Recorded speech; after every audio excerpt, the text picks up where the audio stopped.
Hello, everybody. My name is Dr. Chris Ogedembe. I'm your host here on Single and Sound, Married and Blessed. Single and Sound, Married and Blessed. This platform is on relationships and family life. We learn so much about, how to actually have an excellent marital relationship. We also reach out to the singles, divorced, separated, those in families and the married, generally about relationships and, family life. I just want to welcome you once again to another broadcast. And today we're going to be continuing with our topic on the danger of social media and cell phone. That's what we're going to be looking at today. My name is Dr. Chris Ogedembe. God bless you. Thank you. As you tune in, please press the share button. If you're on our YouTube channel, please kindly subscribe. Subscribe and please do press the bell button so that whenever we upload a video, you'll be notified. God bless you. Thank you so much. Let's get going. Okay, this is part two. Let's just stop the music for a minute. This is part two of a message on the danger of social media and cell phone.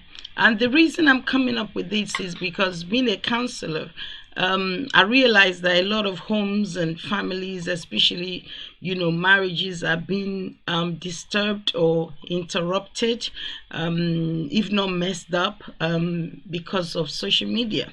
A lot of people are finding themselves on sites that are actually affecting their relationships.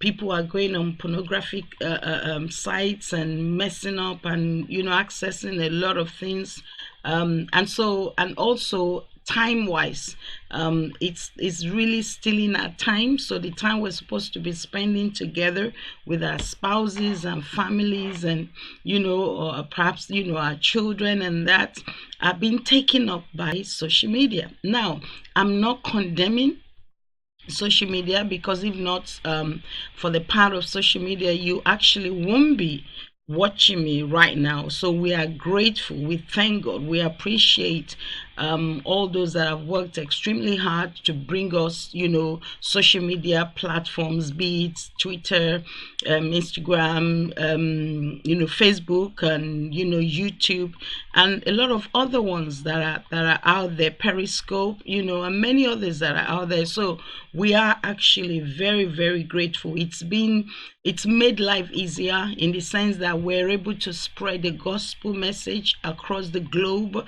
People don't have to actually be present to be present.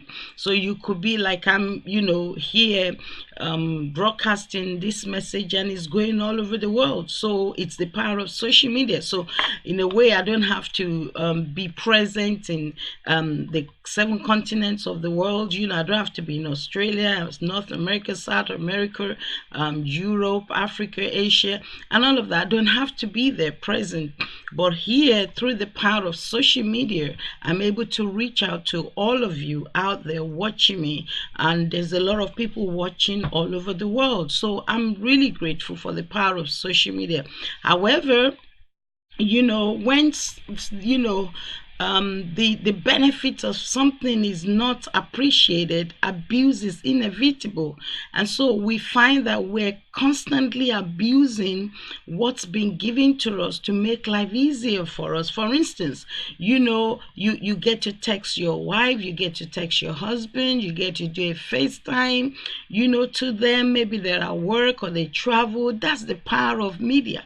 You understand? But it's come to make life easier for us. However, we shouldn't allow what's come to make life easier for us, or to benefit us, or to serve us. What's been created, to serve us should not be served by us. You understand? So you should not be living your life for the social media.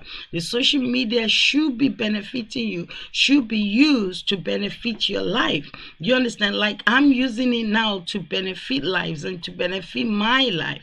You understand it? But I shouldn't have to sit on it and stay on it and be. That's why you don't see me answering every what do you call it, every not every call, I'm talking about likes and all of that stuff, because I'm extremely busy on other assignments, you understand? So you really want to use it to your advantage, not to your detriment. So we don't want to be using these platforms to our detriment, or these devices to our detriment. For instance, I have my iPhone here, and that's a device. That's my Android phone. You understand? I've got my Office on it. I've got, I can access my emails on it. I can access the internet on it a lot. In fact, you understand, I don't need to have the gigantic diaries that we used to keep in those days, and with all appointments and all of that. And some people still feel comfortable using all of those, but it's easier on the device, you understand? So it's meant to serve us, you understand? It's meant to serve you, it's meant to serve me.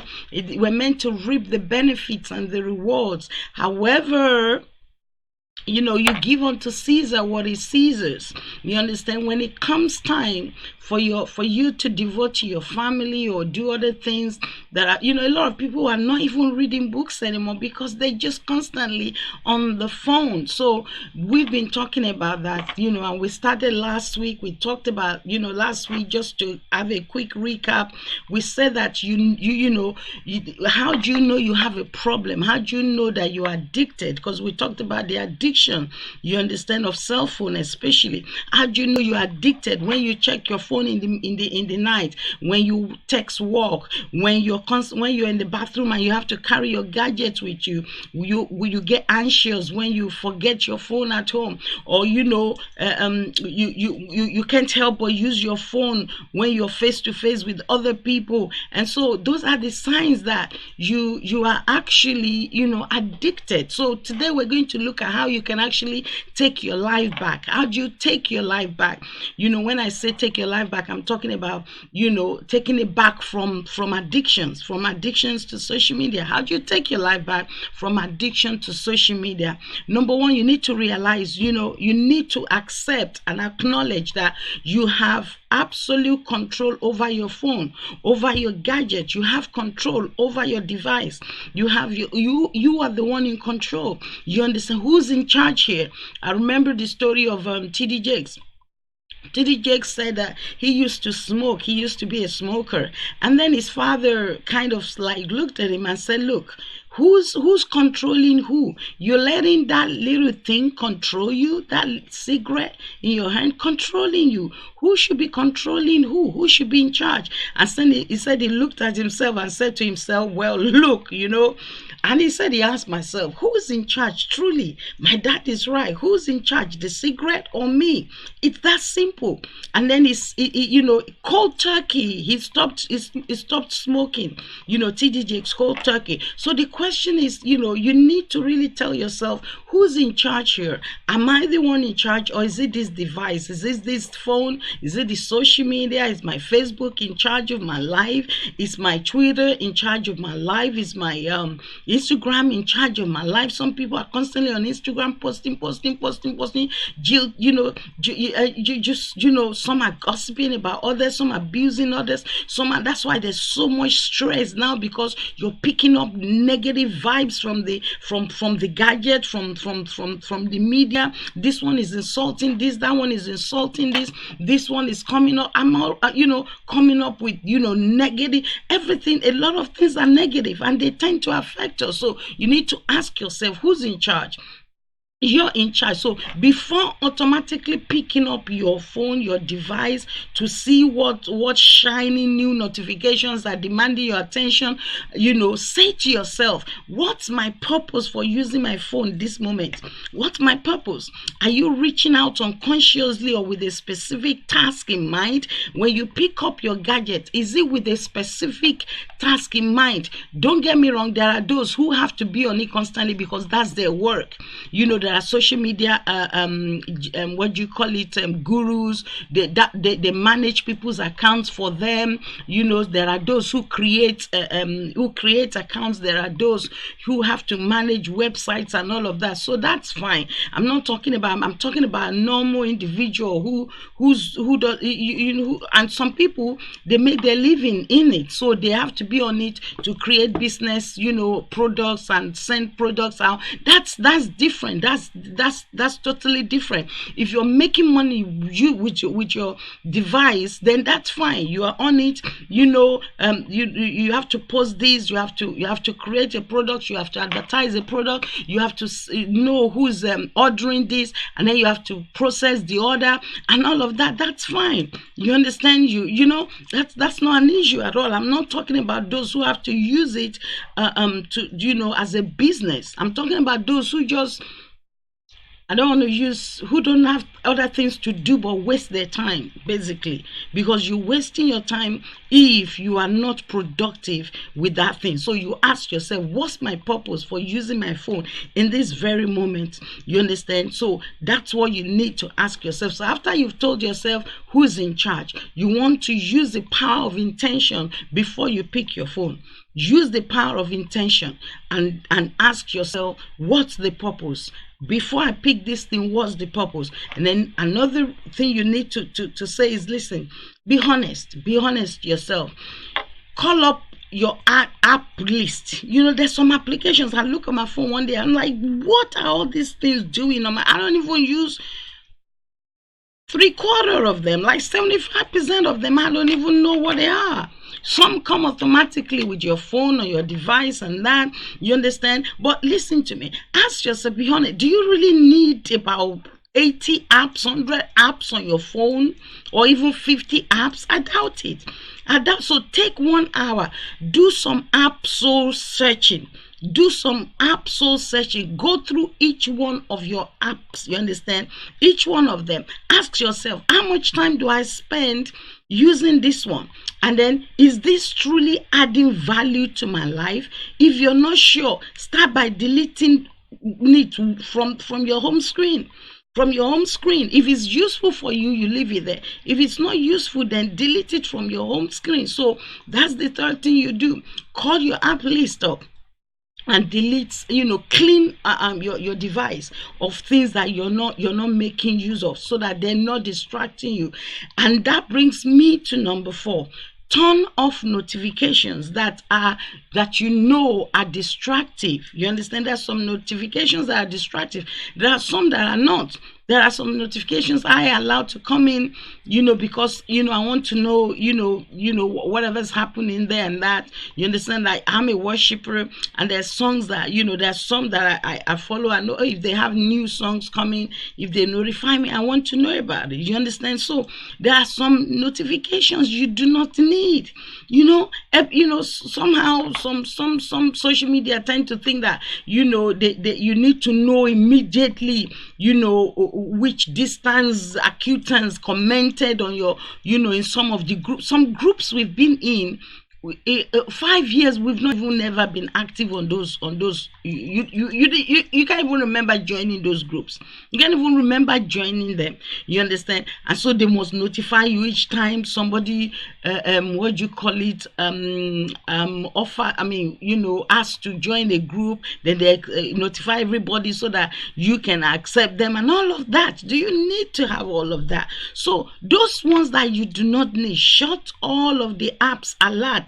And don't, if you don't need, they're disrupting, and your attention is not needed, and your time is not needed wasting to deal with those what you call it, notifications. So they don't need your attention. If they don't need your attention, if those notifications do not need your attention, then you don't need them on your phone. So take them off.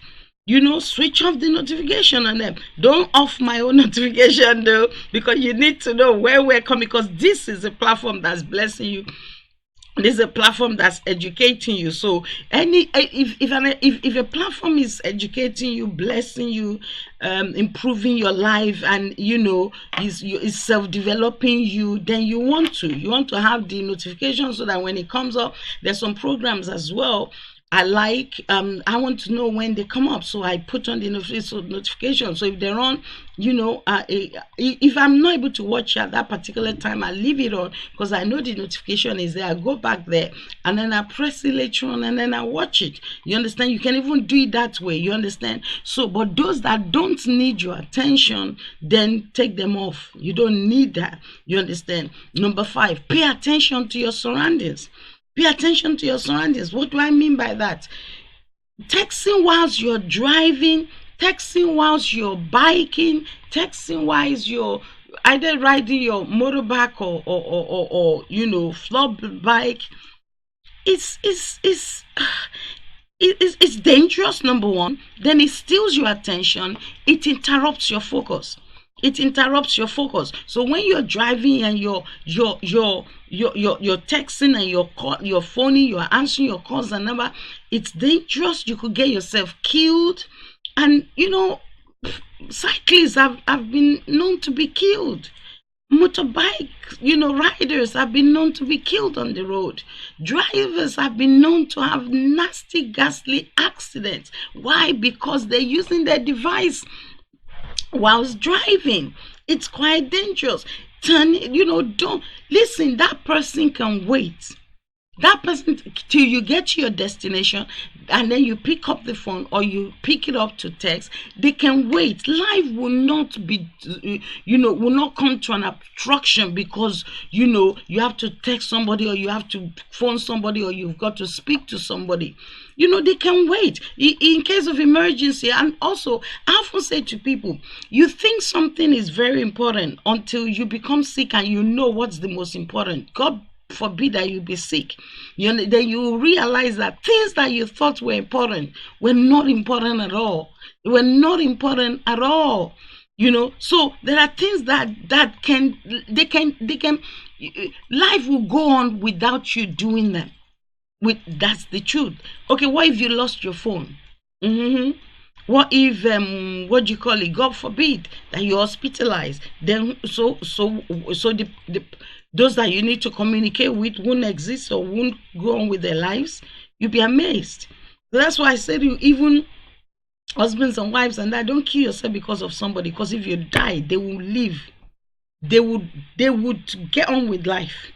If you die because of a child, that child would get on with their life. Long after you go like this, they will live a life that they don't need you. You understand? So don't think that something is so important that you endanger your life and you put your life at risk. You're thinking that, we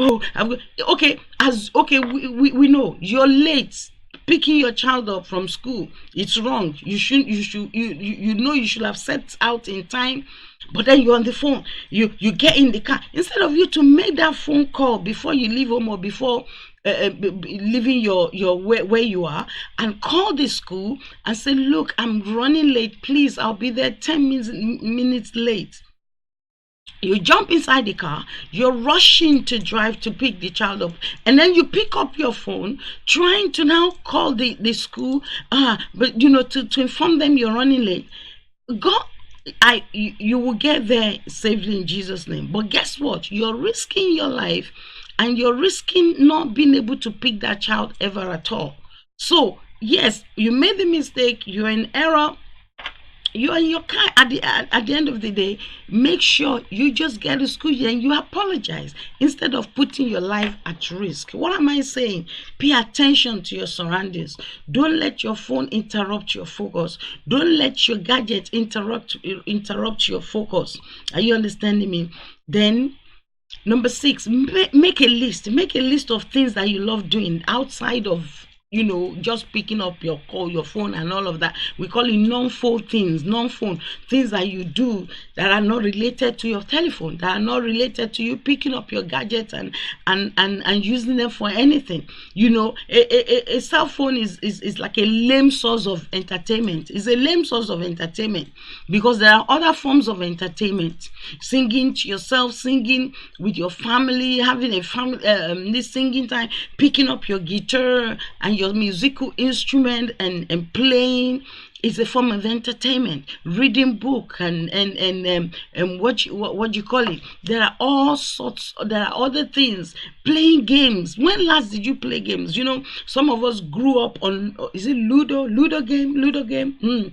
Those of you who know that, I think it's still pretty much being played. But Ludo, you sat with others and you just played games. And some of you played card. Some of you went outside and you rode bikes with your children. You understand? You were your child's first teacher when it comes to bicycle riding. And that some children can ride bicycles nowadays because their parents have not been having time to teach them, because they'll rather spend that time on social media, on their gadgets, than going out and riding bikes with their children. You understand? So it's a lame source of entertainment, I will call it. You understand? So it's you take a 5-inch screen and a shrill speaker, and you're making a poor viewing of a poor viewing experience. You understand?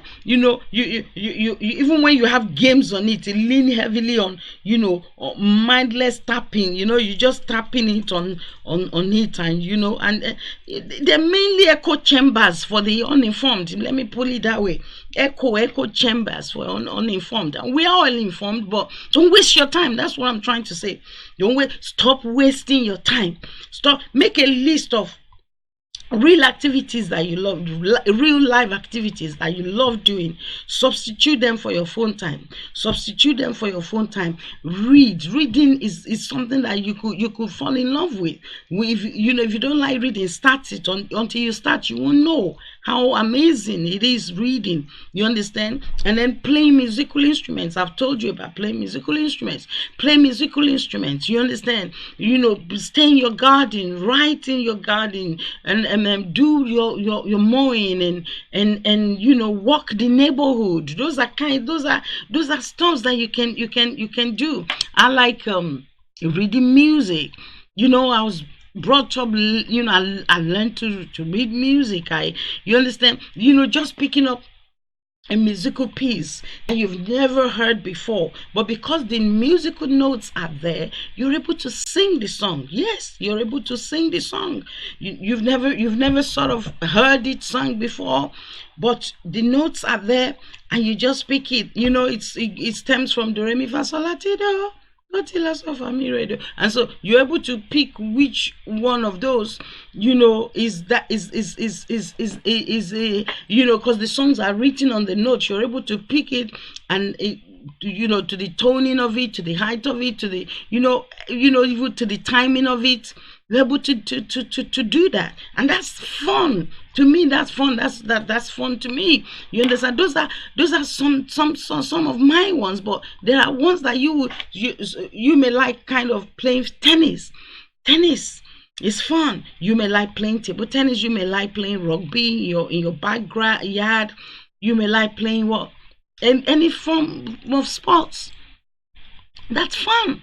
In fact, those ones are even better for us than the phones, because why?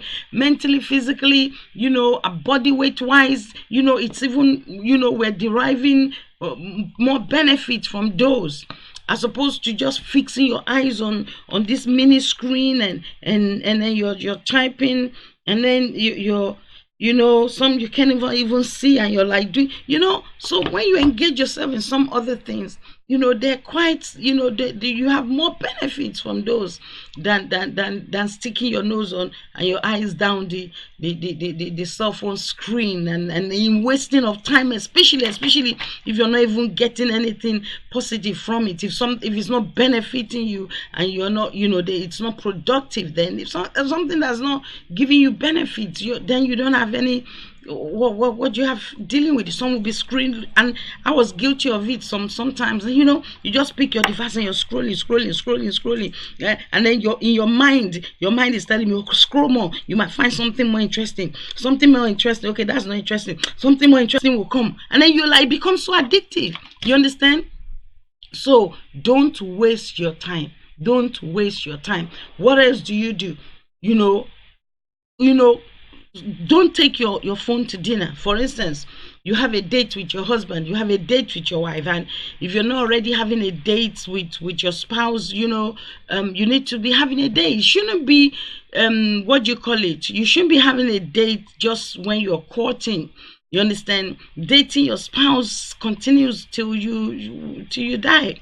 In your marriage, you date one another. You take out each, maybe once a month or once a week. As you grow older, it becomes, less. I mean, not less, more frequent, because then the children grow up.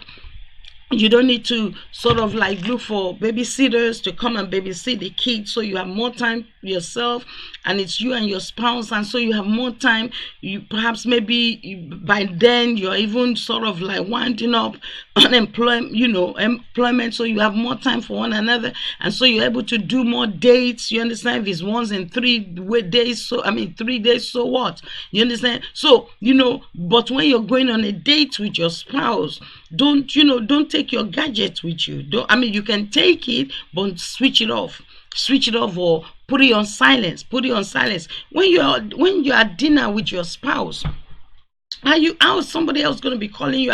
Hello, this and that? No, they can wait. Or your children are around you. When my kids are home and they're all home, everybody's home, sometimes I don't broadcast, because why? And I love to spend time with them. I want to spend time with my family, because they're all going to be gone. I might not see them for another month or whatever. Yeah, so I leave all I'm doing, and I face them, because why? I could be a blessing to you all out there if I'm not a blessing to my children, to my family. And then the Bible says, most of all, the person is the most miserable. So I want to leave everything. I'll leave the broadcasting, I'll leave everything. I want to spend, and I devote time to my children and my family. Yeah, that's the truth. No, let me tell you, there are things that are so important that you cannot exchange anything else with. Trust me. So you're on a date with your wife, with your husband, with your spouse. Guess what? Don't be on your phone. Don't be on your phone. Hello, everybody that's joining. God bless you. Thanks for tuning in. Please press your share button and share this video. We're talking about, the danger of social media and cell phone addiction. That's what we're dealing with. This is the second part 2 of it. Last week we looked at part 1, how do you know you have a problem? But now we're looking at what to do to curb it. How do you deliver yourself and take your life back from phone addiction, from social media and cell phone addictions? How do you take your life back? That's what we're looking at today. God bless you, and thank you for sharing. I salute you. I greet all of you. Thank you. You understand? So let's get back. So what do you do? How do you take your life back? How do you get back to your being, to being whom you used to be before this cell phone or this social media messed you up? You understand? So don't take it to dinner. Don't have your cell phone on your table or your dining table. You're dining with your family, you're with your children, you're having a great time. Don't be answering your calls. Don't be picking up the phones. You understand?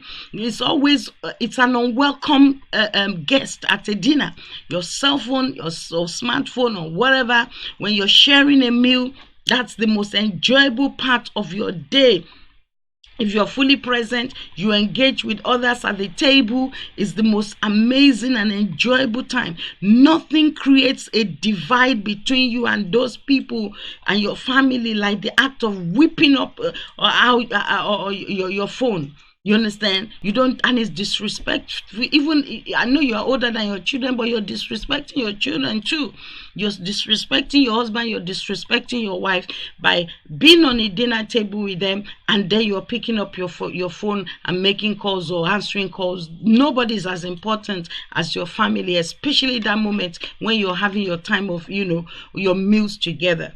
Amen. Another thing, what number 6, 7, 8, or whatever, or 9, whatever, don't take it to bed. Don't take your phone to bed. If you're receiving a lot of useless texts or phone calls in the middle of the night, you probably need to reevaluate your life. If you listen, texts can come in. Let the text be there. That's why you switch off your this thing, your notification, even you switch off your phone, or you put it on silence. If you put it on silence or switch it off, you won't hear it. You won't hear it till you wake up, until you are ready to start your day or start your own activities. So if you have to pick up your phone in the middle of the night, or you have to pick it up to check the text that's just coming, peeping, and a text has come in. If you have to pick it up, there's something is wrong with you. You need to reevaluate your life. It's not, forgive me, I'm not being insulting, but you've got to evaluate because it means that you have no purpose. Whoever is doing that has no purpose in life. You understand? If a message is more important to you, or a text message, or the fact that somebody has liked your post or whatever is more important to you, and you have to look at it in the middle of the night, something is seriously wrong. So, like most people, there's nothing important that you need to let a phone disturb your precious quiet life, especially the moment right before you go to bed, or right after you wake up in the morning. It's ridiculous. So don't take it to bed. Don't let it. Don't have it there making noise and notifying you of messages, and then you have to pick it up. You understand? Then number 8 or whatever, or 7 or whatever, set a bedtime alarm. What am I saying about that? What do I mean? A time, and I think I mentioned it last week or something, like when your phone tells you it's time to wind up. A time in the night when your phone tells you, I call it bedtime alarm. Your time tells you, the screen-free hour follows it. That should be your favorite time of the day, when you reflect on what you've achieved and accomplished, and no more, nobody else is disturbing you. Your phone is on silent now. It's switched off. There's a bedtime alarm. It's switched off. You're now catching up with your spouse. You're catching up with your children, or you are reading a good book, or you are listening to a good motivational sort of, or just, oftentimes that's my quiet time. I get to speak with my husband. We get to discuss. We get to, wrap around ourselves and just talk and joke and crack jokes and talk about what happened in the day, and we discuss the children. You understand? So, you don't want phone. I don't even like it. The moment we get in bed, I put on this thing inside my bag, and that's it until the next morning. That's it until the next morning. So yours could be 10 p.m., yours could be 9 p.m., but let it be that it's not disturbing your quiet time with your spouse or your children or your family members. Or even if you're alone, you need time alone to yourself. Yes, you need time to yourself when it's all about you, God, your vision, your purpose, your dreams, your aspirations. You understand?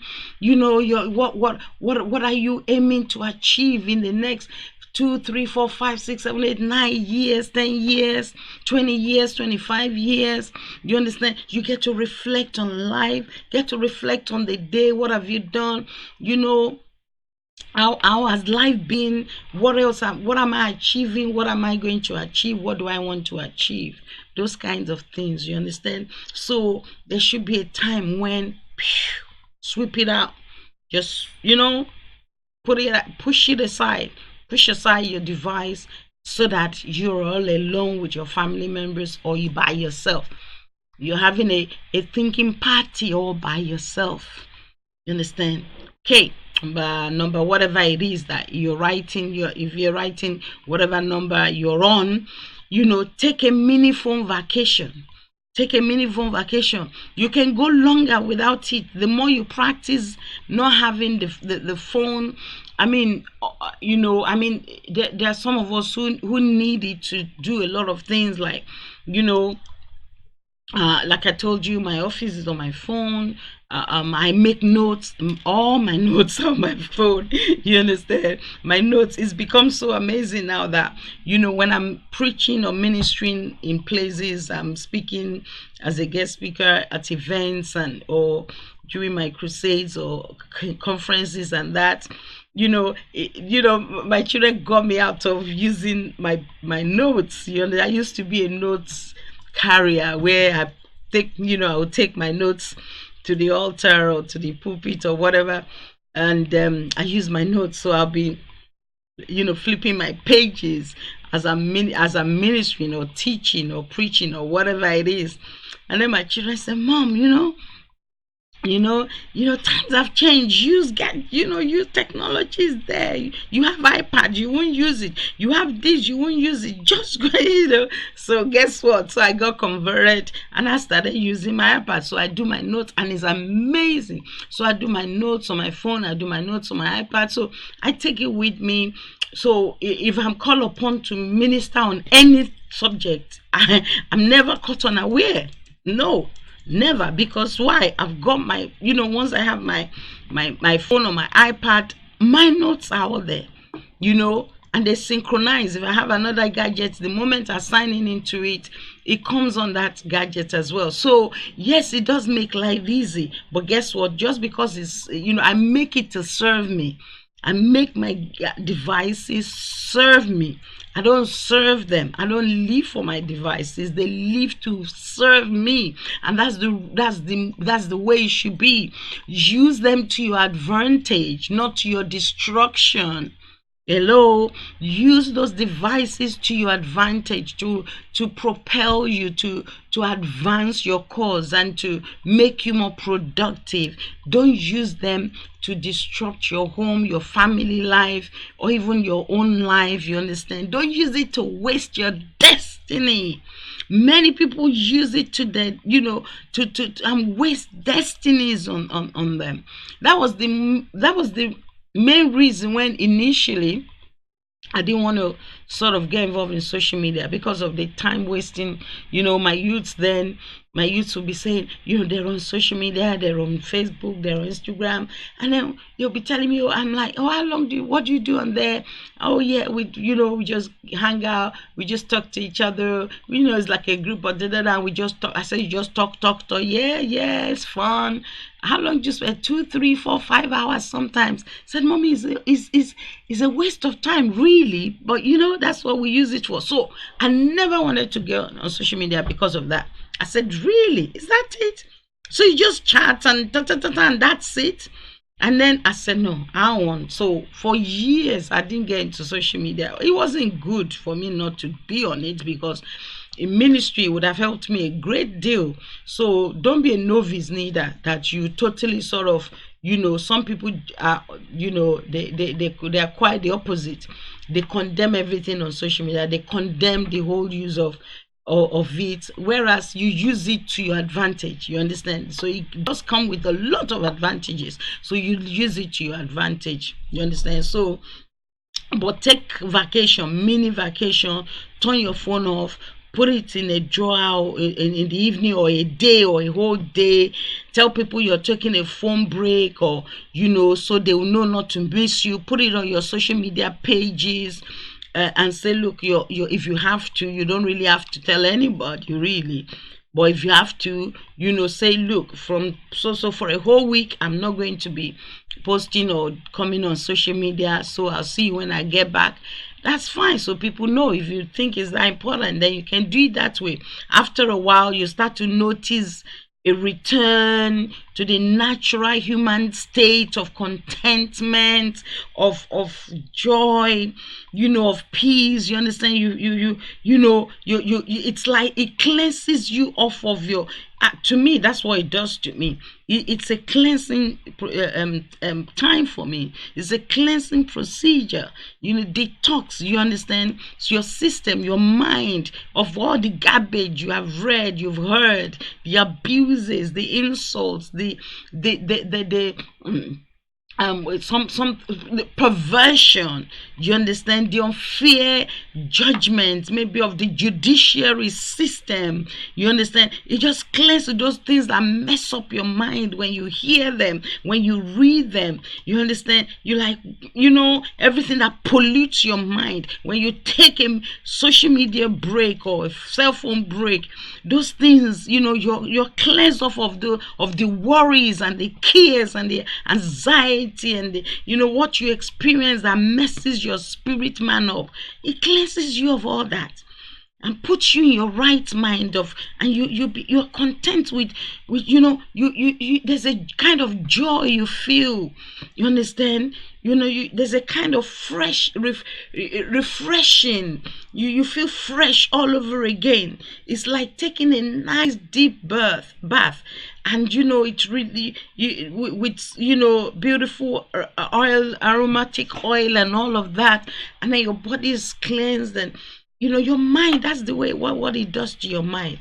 It's so mind cleansing when you take a social media break, a mini phone vacation, where nobody's calling you, shouting at you, asking for this, telling you something is wrong, this and that, or bringing you bad news, just news that are just not pleasant, or sending you texts that are not. Do yourself a favor. A friend of mine said that his staff, they took his phone for a whole week.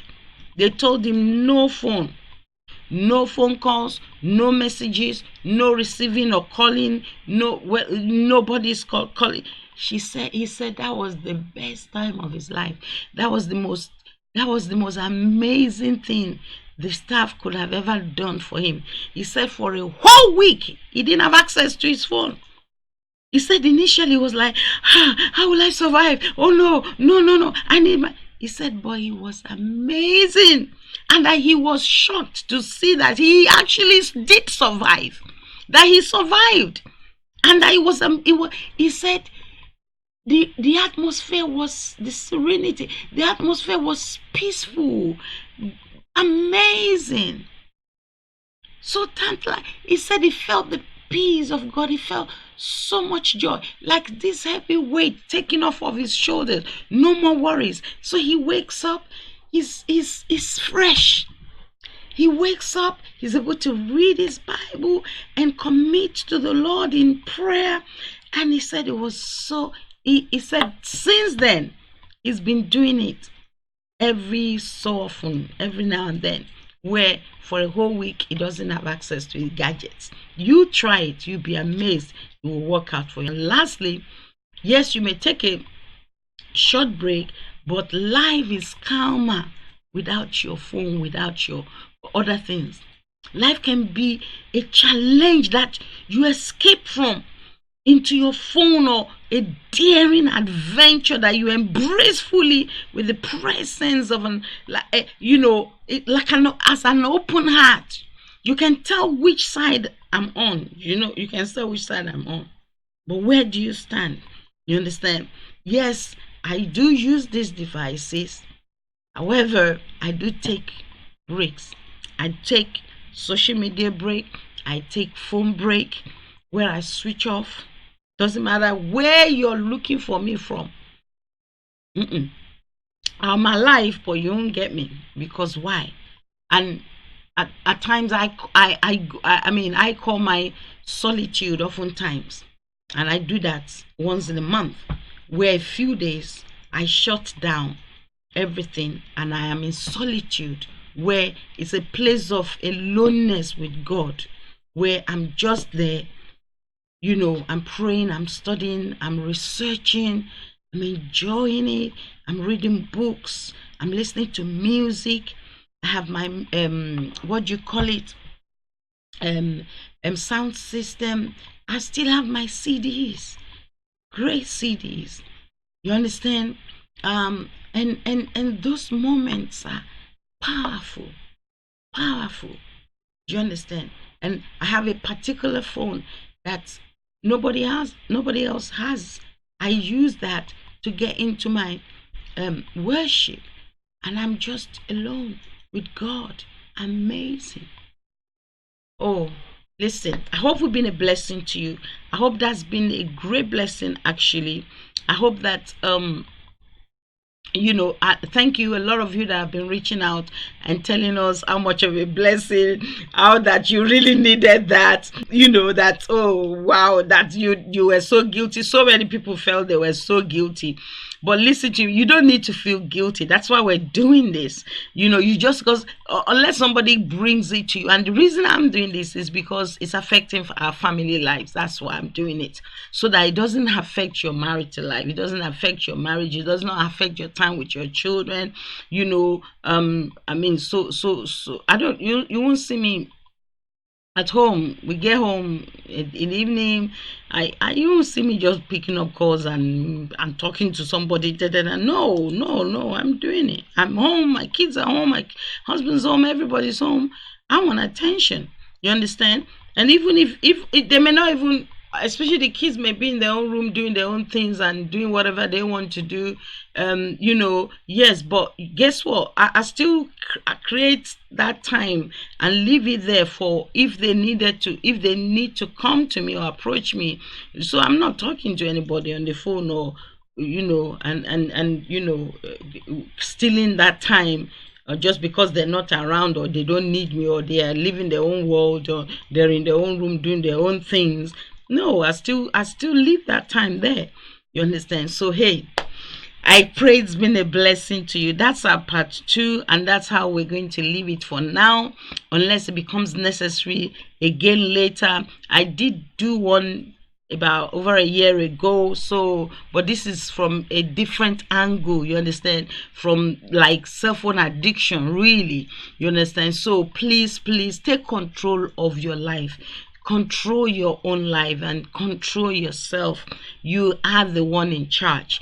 Don't let those devices control you. You be the one controlling it. You are the one in charge of your life. You have a right to live a life without disrupting it with all of these gadgets that are meant to be serving us, so that you don't become, a destiny. You don't waste your destiny. Time is precious. Time is going. You're that age today. You won't be that same age next year. That's the truth. You're 30 today. You're going to be 40 next time. 50, 60, 70. And then before you know it, 80. If you're lucky to reach that, 90. 100. If you're really blessed to even 100, what can you do at 90 to 80? So spend that time building your destiny, so that your tomorrow shall be well. God bless you. I hope we've been a blessing to you. Thank you so much for sharing it. Thank you so much for, let's know. You write your own comments, whether negative or positive. Write it. Let's know what you think. Let's know your own thoughts.